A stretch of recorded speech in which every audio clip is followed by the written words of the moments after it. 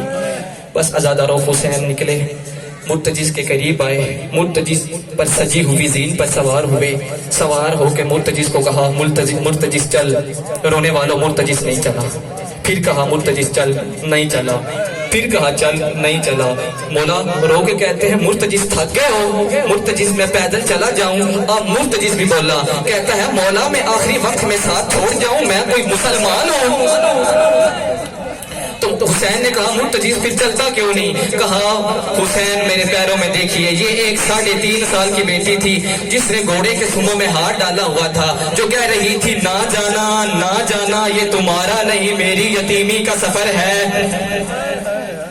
عزاداروں حسین زین سے اترے اور اپنی بیٹی کا وہ سر چوما جو ابھی زخمی نہیں ہوا تھا، کہا سکینہ بس آج کے بعد مٹی پہ سو جانا، سکینہ ریت پہ سو جانا، سکینہ صبر سے سفر کرنا، سجاد کے ہاتھوں میں ہتھکڑیاں، پیروں میں بیڑیاں، کمر میں لنگر ہوگا۔ سکینہ نے بابا کی باتیں سن لی، بولی نہیں، اٹھ کے چلی۔ عزاداروں مولا نے کہا سکینہ سکینہ، پلٹی نہیں۔ عزاداروں وہ جس کا ہاتھ اکبر کی برچھی نکالتے ہوئے نہیں کانپا تھا نا، وہ کربلا کا نواب دھاڑے مار کے رونے لگا۔ سوال کرو ماتمیوں انہوں نے کیا دیکھا کہ حسین رونے لگ گئے؟ عزاداروں حسین نے اپنی ہی زندگی میں سکینہ کو یتیموں کی طرح چلتے دیکھا۔ بس عزاداروں حسین جب کی تیاری کر کے میدان جنگ کی طرف جا رہے تھے اور رونے والے ماتمیوں یہ سفر آسان نہیں تھا، کہیں حبیب کا جنازہ، کہیں زہیر کا جنازہ، کہیں اکبر کا پھٹا ہوا سینہ، کہیں کوئی چھپی ہوئی قبر۔ حسین ہر ایک جگہ سے جھک کر کے گزر گئے، ایک مقام ایسا آیا جہاں حسین رو پڑے۔ یہ وہ جگہ تھی جہاں مولا عباس کا پہلا کٹا ہوا بازو پڑا تھا۔ جب حسین نے مولا عباس کا کٹا ہوا بازو دیکھا تو حسین کو جلال آ گیا۔ حسین نے نیام سے تلوار نکالی، منزل نخیلہ پر پہنچ کے مولا نے نیزہ اٹھا کے پھینکا، 9 میل دور جا کر نیزہ گرا، ایک نیزہ اپنے پیروں میں نصب کیا۔ یزید کی فوج کو مخاطب کر کے حسین کہتے ہیں تم نے مجھے مجبور سمجھا ہے، تم نے مجھے لاچار سمجھا ہے، تم نے مجھے بے بس سمجھا ہے، تم سمجھتے ہو کہ میں کمزور ہوں۔ تم 9 لاکھ میں سے میں تمہیں قسم دے کے کہتا ہوں ان دونوں نیزوں میں سے گزر کر دکھاؤ، اگر کوئی واپس چلا گیا مجھے عباس کا آقا نہ کہنا، مجھے اکبر کا بابا نہ کہنا۔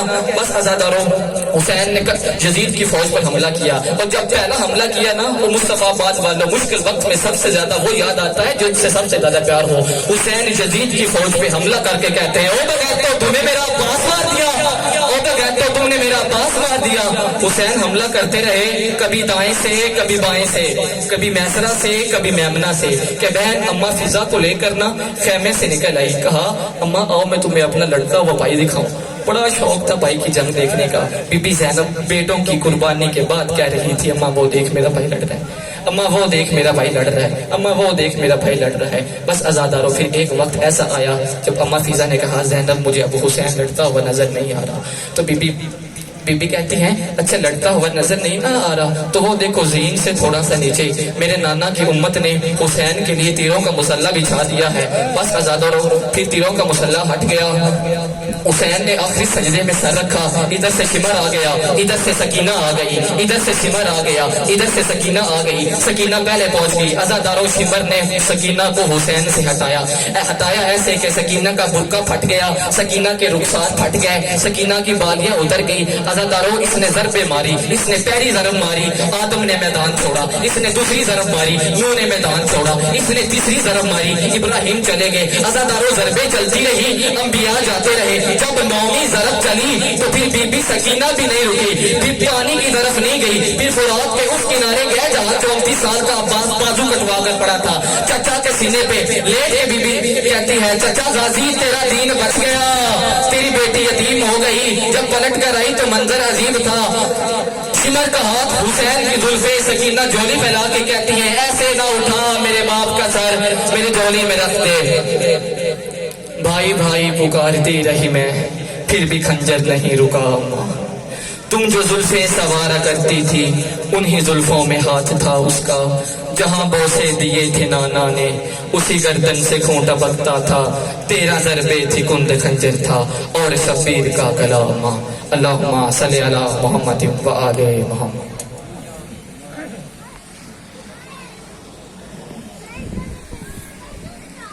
بسم اللہ